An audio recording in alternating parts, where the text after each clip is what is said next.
for 137.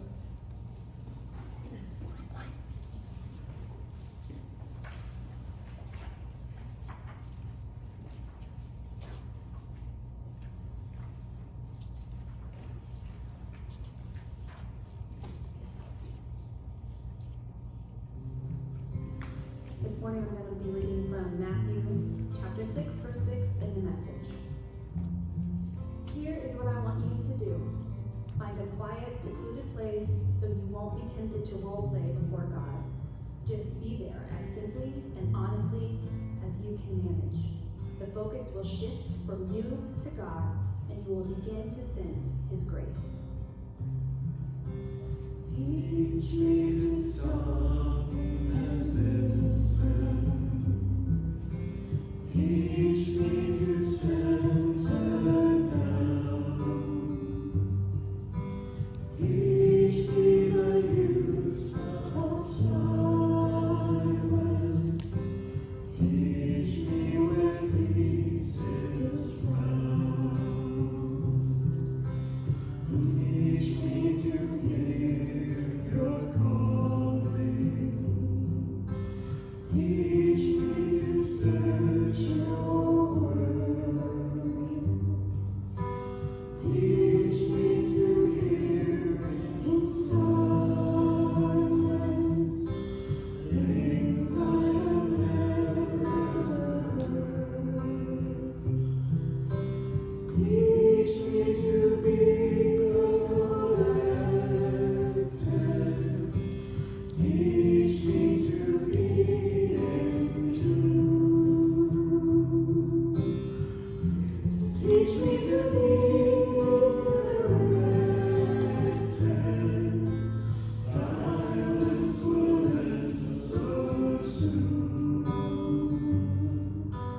Then when it's time for moving,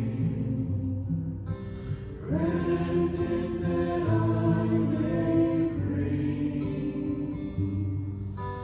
to every day and moment peace from a silent spring. Teach me to be collected. Teach me to be in tune. Teach me to be directed. Silence will end so soon. Then when it's time for moving, granted that I may bring to every day and moment peace from a silent stream.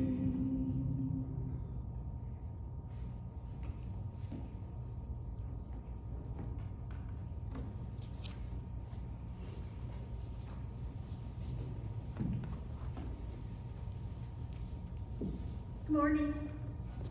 Good morning.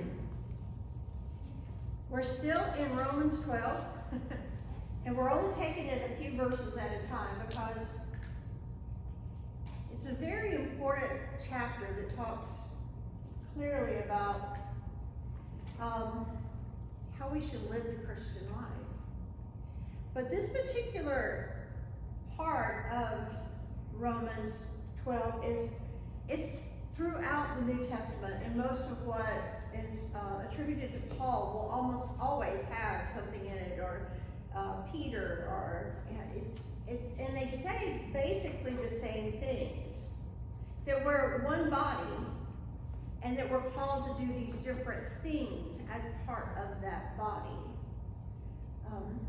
The song that we sang, "Here I Am, Lord," is sort of a amalgamation.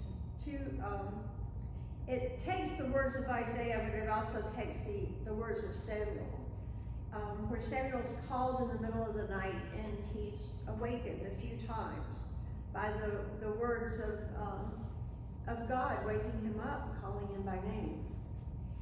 And then he goes and he talks to the rabbi there. The rabbi tells him, go back and ask, what are you to do?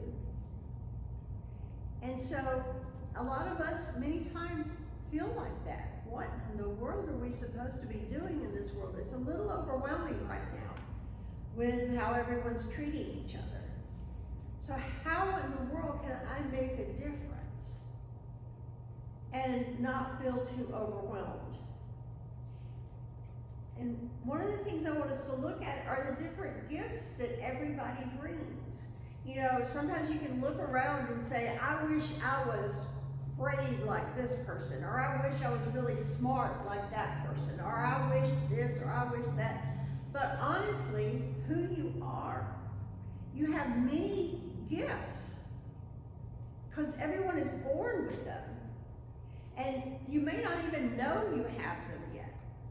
You may not even know you can do it.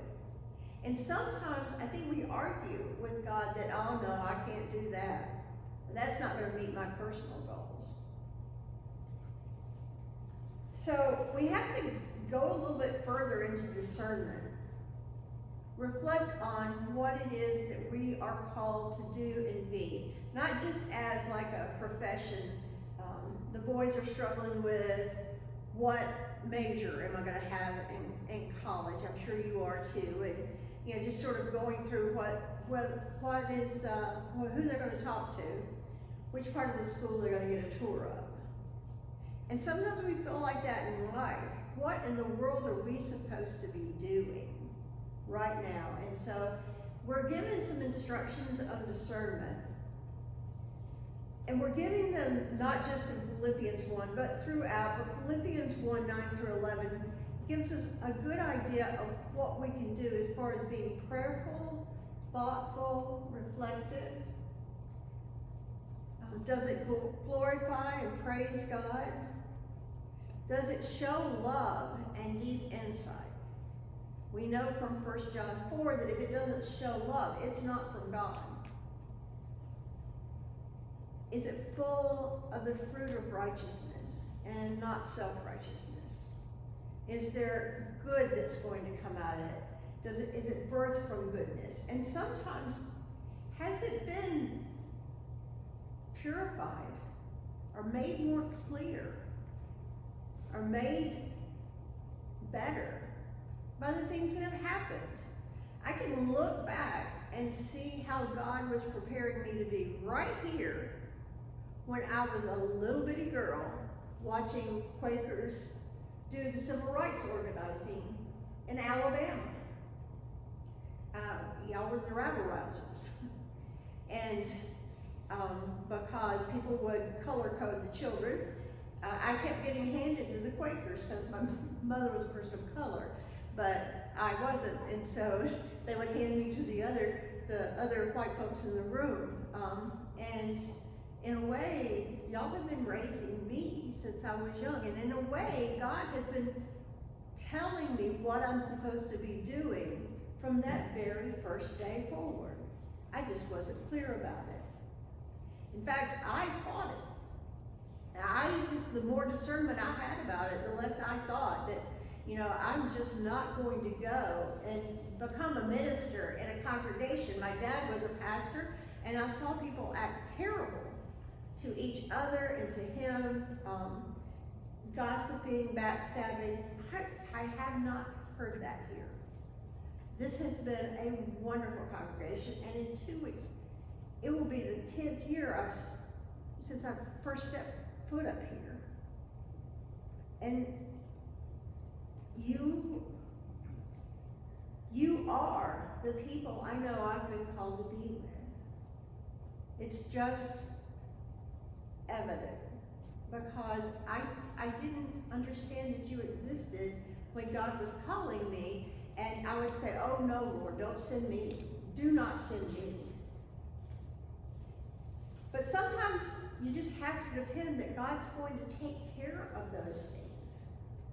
That things are going to work out differently. It's like when Jonah was called to go to Nineveh, And he fought that, and he fought it so hard that he ended up spewed up by a large fish on the shore. And you know, it's just, you think, well, I don't want to end up like Jonah did, because at the very end, even though Jonah did what God asked him to do, his attitude still was not good. And so if we want to be replenished, if we want to have a feeling of refreshment in what we do, our attitude about how we're doing it matters. And one of the things that it says in Ephesians, because it says it in Romans, it says it in Ephesians, it says it in Corinthians, it says it in Philippians, but in Ephesians it says that we do this because we're called to one Lord, one faith, one baptism, one God and Father of all, who is above all, through all, and in all. So if we look at how we're each given these gifts, we're not given these gifts so that God can just make sure that the world continues to function. Yes, some of it, if human beings would make good decisions, the world could continue to function in a very good way. If we would make decisions that were corporate, that were thoughtful of other people, then we could make that step forward.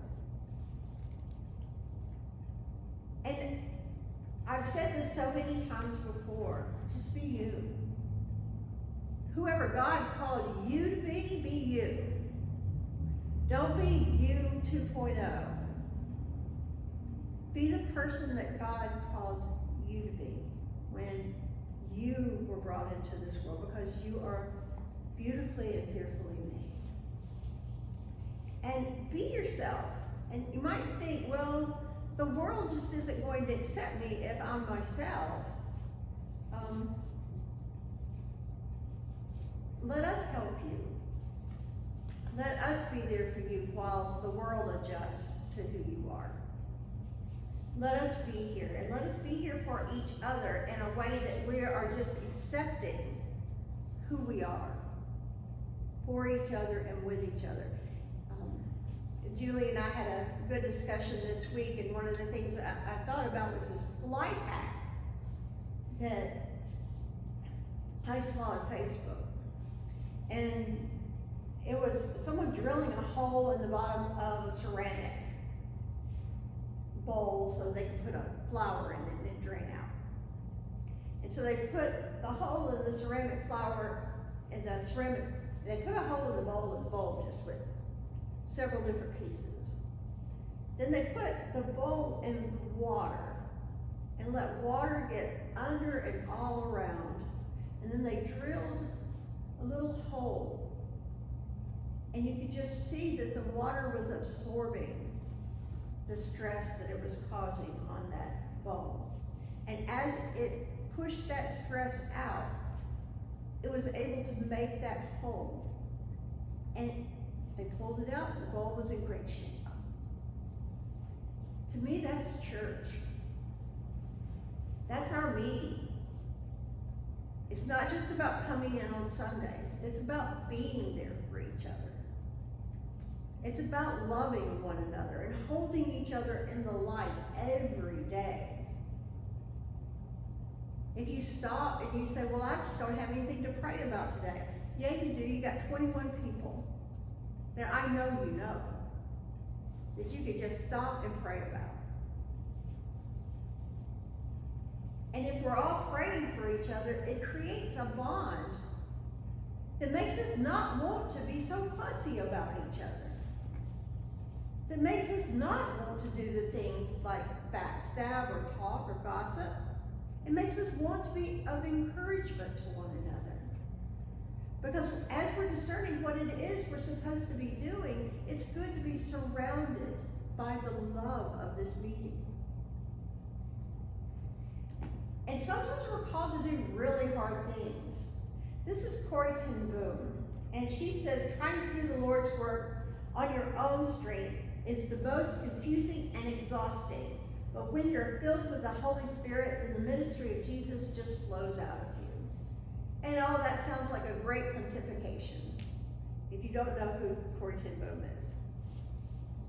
But she and her sister Betsy were put in Ravenstock, the concentration camp. And she had to watch her sister die. But she decided that she was going to come out of that with a better heart. That she was going to let it, as I said before, purify, help her. Her family was locked up there because her family would hide the Jewish people where they were living. I know we have people in our neighborhood that are traumatized to this day of what they lived through as children there at the concentration camps. We have, well, one, and it still is very traumatic to him to this day. He's quite advanced in age, but still remembers it.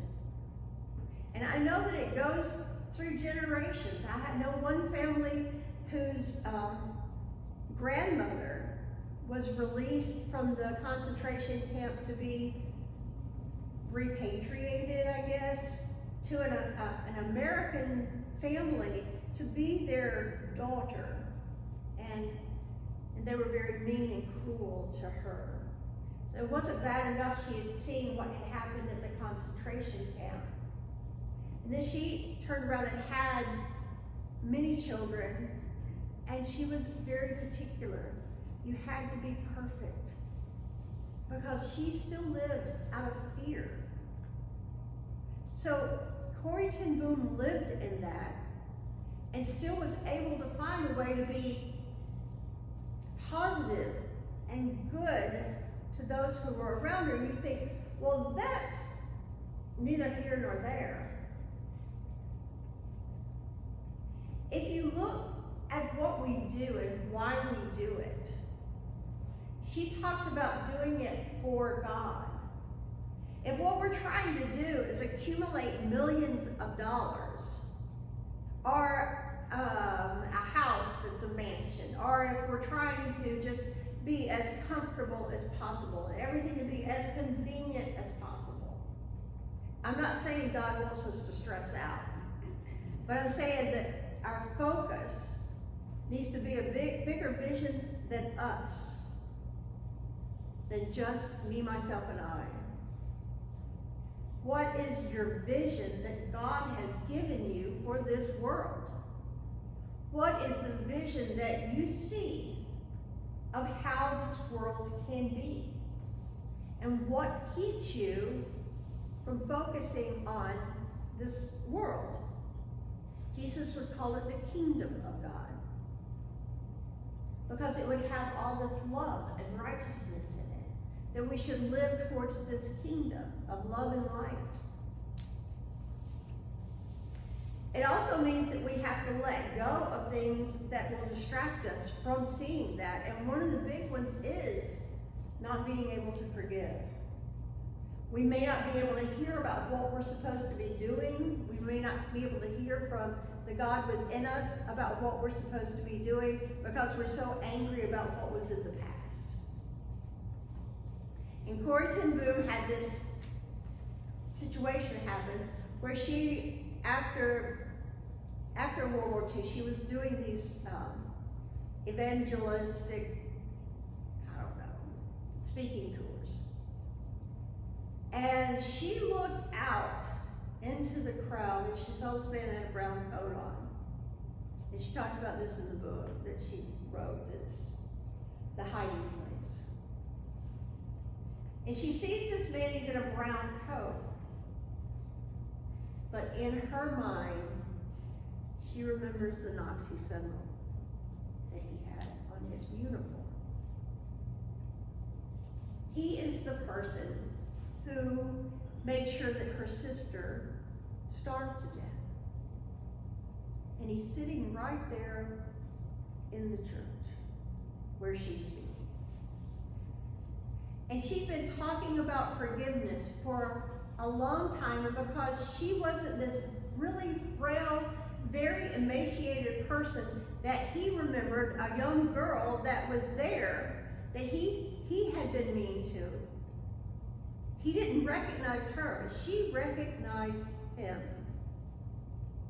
And she realized that she could not have that of God flowing out of her and regenerating through her if all the time she let him become the thing that kept her from being open and loving and vulnerable to others. She had to forgive him. And he came up to her afterwards and said, you know, I used to be was it Raven's shop? And I'm sure that I've done some of those things that you're talking about, so will you forgive me? But he didn't do it like I'm taking responsibility for it. But he did let her know that he'd become a Christian and he did not want to do those things anymore. That he never wanted to hurt anyone again. Right now, we're seeing a lot of hate being stirred up all over the place. And it can be easy that once you hear 2 or 3 people that are bold enough to be mean in public, when you hear that maybe later you might let that keep you from becoming the you that you need to be. And you're not going to stop being called to be somebody, something. Not ever. You do want to have some boundaries up. Yeah, and the idea of boundaries, I have this up because the idea of boundaries is sort of like state lines. You know where they are, but you really can't see them. Rather than barriers, where you have all these rules, and everybody shouldn't break that rule. And a lot of times the barriers get put up because we aren't able to forgive. We're not able to let go of what's in the past. And sometimes it's easier to rake the neighbor's leaves than it is to rake our own, right? It is a lot easier to sweep on the other side of the street than where we have to sweep and actually look at what we did. And so that kind of boundary where you can actually think, okay, what's God calling me to do in my life? Because you can control you for the most part.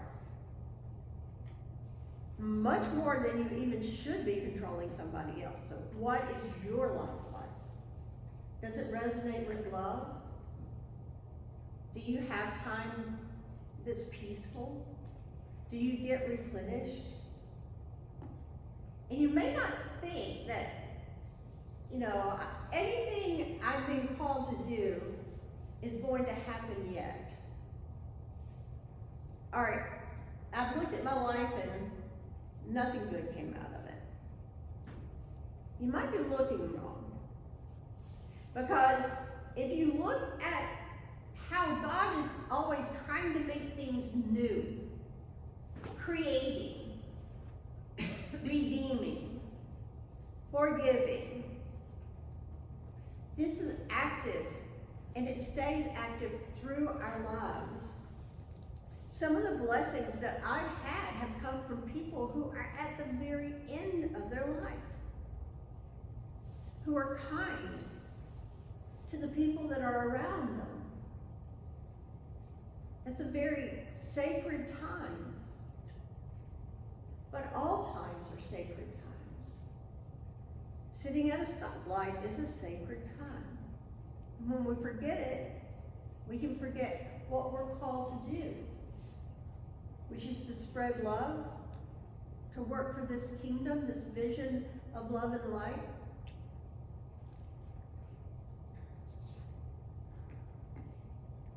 And sometimes we don't want to do it because other people can be rude.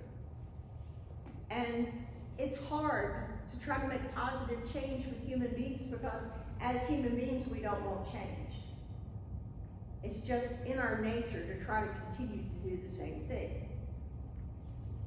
But part of loving people is accepting that and seeing that and understanding that this might happen So rather than taking it personally, we're told to dust our feet. If someone says to you a couple of times, I don't want to hear it, I don't want to do this, don't keep wasting your energy on them unless God has specifically told you to. Let it go. It's okay. It's okay. And if you look at the idea of self-care, some of the dividing lines that you might want to draw for you, they help you make choices about how you're going to take care of yourself as well as others. Sometimes we think God calls us all to be martyrs. Very few people are called to be martyrs. Most people are called to just be mindful and thoughtful today. And we know this, we can look at what Jesus went through. I mean, he gave us some examples of how tired he was. I mean, he went and got on this boat because he had been preaching and healing thousands. Thousands of people had been pouring into where he was. So he got on the boat, he goes down to take a nap, and what happens? A storm comes along. And I think the "O ye of little faith" is probably quite an aggravated term at that moment. He needed a nap. "O ye of little faith, I gave you the power to do this. You already can make peace happen here. Why do you keep waking me up? I'm a human being too." So, as human beings, we have to be thoughtful of each other and what that person may be called to do, encouraging of that person, see what we can handle responsibly on our own when they're taking care of themselves. Because self-care is an important part of taking care of what you've been called to do. But sometimes it just won't work. I mean, Jesus was burned out. He had gone through all these problems, and he was working his way up above Samaria, and he goes up to Syrophoenicia, and he ducks into a house, and this woman says to him, "Hey, my daughter's dying. Can you please heal her?" And what comes out is not nice. It's like, I'm not called to work with you. And then she appeals to his compassion. Don't go with your first instinct. That might not be what you're called to do. God put that woman right there. Jesus walked in and was confronted with her. And no, it wasn't his goal to go in and actually get away from people. He didn't get to meet that goal. That was his goal. But he didn't get to meet that goal because she was there. Sometimes we can say, well, okay, Friday evening, I'm just going to rest all evening. I can't wait. And then the phone rings and you get a call and you got to go into work. It happens. We can't let that be an excuse for us not to live into the vision of God's kingdom. So when you look at back to Romans 12, when you look at the things that we're told that we could be, he just names off some of them. That isn't all of them, but that's just naming off all of them. In 6, he says, 6 and 7, in prophecy, we're going to have a proportion to faith. In other words, don't preach about things that you aren't trying to work on yourself. And honestly, y'all, I am such a work in progress.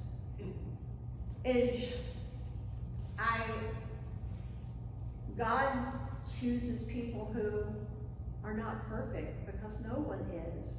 But at the same time,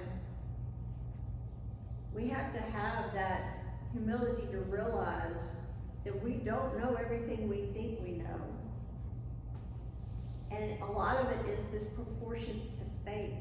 How much can we rely on God? it says to minister in ministry. And I'll go into that a little bit further. We'll talk about the Good Samaritan. To teach and teaching, so if you know about things to teach, teach. How you can help instruct others.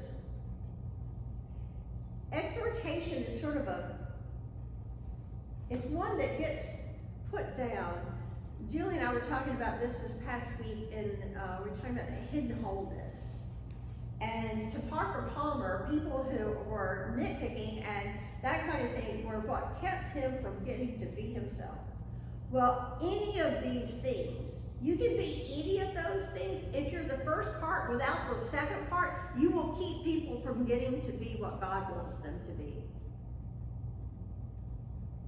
But if you are a person who, in exhortation, helps other people find their way, then that's a positive thing. That's not something that has to dampen someone's spirit. God will provide what we need. If we're called to give, we should do it generously. If you're not going to give it generously, don't give it. If you're not going to give it cheerfully, don't give it. Be loving and kind in your heart for all that you're doing. Don't give up, and be compassionate. And Larry Gilbert talks about this particular thing of exhortation and how people get a bad rap about it. But he says they make the best counselors. They're willing to spend time with people that the rest of us give up on, are too irritated with. And because they really want to make this work, they will stay with these folks. They're very practical. We can learn about sensibility. So if someone is critical and that's sort of how God has made them, that's who they are. Allow them to be critical and do it with love and kindness. And there are going to be times when we don't have the wherewithal or whatever it is that and God's going to provide it. Moses probably was not taught Hebrew. I remember a time when my mother was singing to me in Cherokee and my dad flipped the rocker over because that was the tongue of heathens. And I'm sure Moses was going to get the same thing because these were the slaves. And he was being raised in Pharaoh's house. So she probably didn't speak a lot of Hebrew around him. And it says that he had a problem with speaking this Hebrew when he got older. But he also had a brother named Aaron that was not raised with him who could speak fluently. And God said, just take your brother. Let him do it. Many times we have to just say, I don't know I can't do this part of it. Is anybody else able to do this part of it? And we have to be open to allowing that to happen. And then there are going to be times when we think, oh my goodness, I don't have that kind of experience. David, when he was taking on Goliath, could have said, I don't know I've never killed a giant before. But he thought, I've killed a lion and I've killed a bear. And done that with my slingshot. And this guy's got 4 brothers that they name off in the Bible. And so I'm going to take these 5 stones just in case the brothers come afterwards. And I'm going to use the first one to hit Goliath. And he does. He helps the Israelites to not be bullied by the Philistines. Whatever we need, we can look in ourselves and be honest. Do I have the experience? Do I have the skill? Do I have the tenacity, bravery, quietness, kindness, gentleness? Whatever that gift is, do I have that? If you do, that is a God-given gift. And it's given to you not because you're so great. It's given to you through God's grace and God's love. When we're talking about ministry, I think the Samaritan is a very great example of this, because everybody gives a really hard time to the rabbi and the lawgiver who passed by and didn't do anything. But that Samaritan had a lot that he was thinking about. He went out intentionally to find somebody. You've got to look at it. He came prepared. He had a heart of compassion, but it didn't stop there. He didn't just go, oh, I'm really sorry you're in that ditch, to the man he was passing by. He came with oil. He came with wine. He came with bandages. He came with a mule to carry the guy. He came with 2 denarii to pay the hotel person to take care of this guy. He came prepared. He's like, okay, I'm going to see a person on the wayside today. I'm going to be prepared to do that. It's not like we don't know that this world has problems. We can easily stay in our houses. We can easily say, oh, I don't have enough to deal with this or that. We do. And if you're supposed to be the Good Samaritan, you'll get those things and you'll know those things.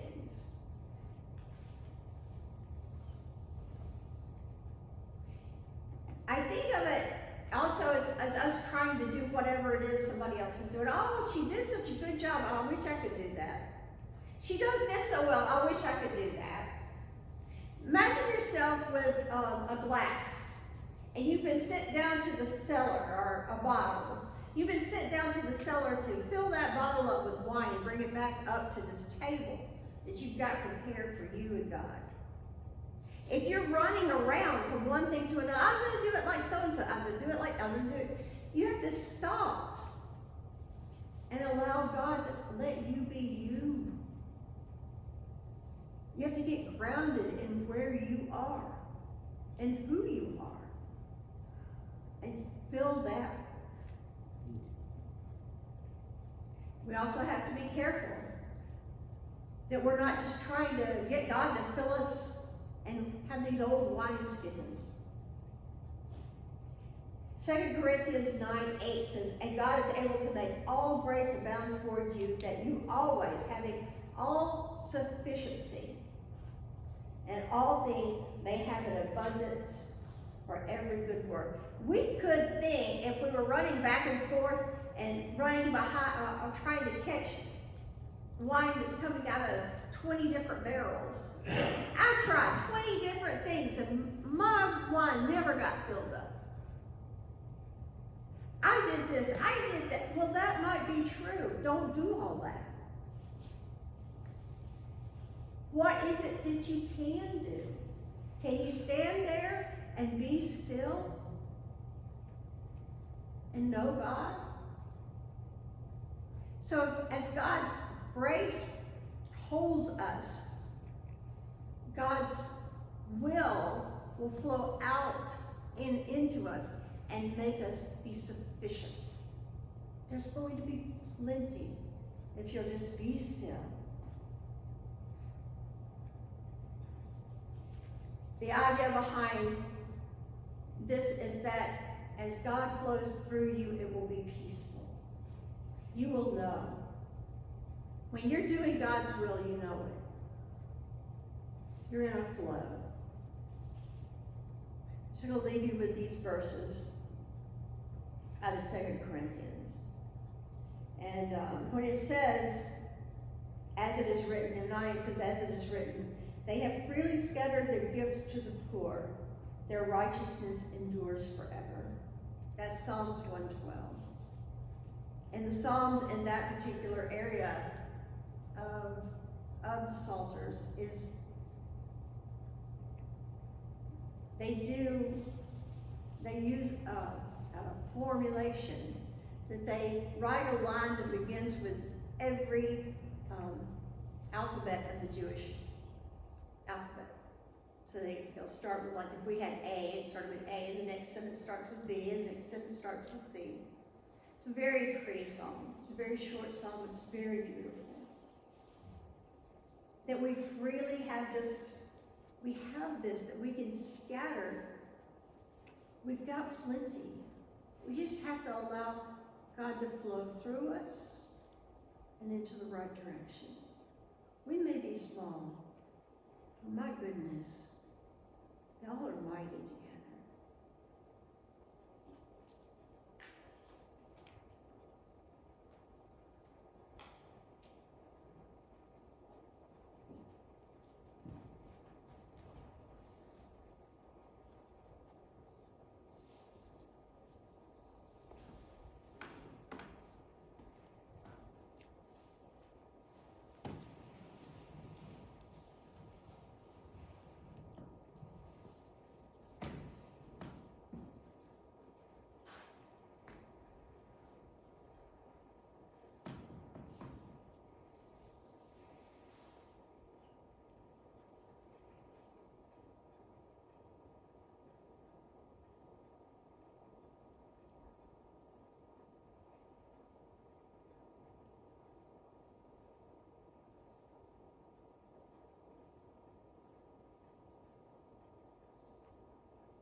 Watch the lights.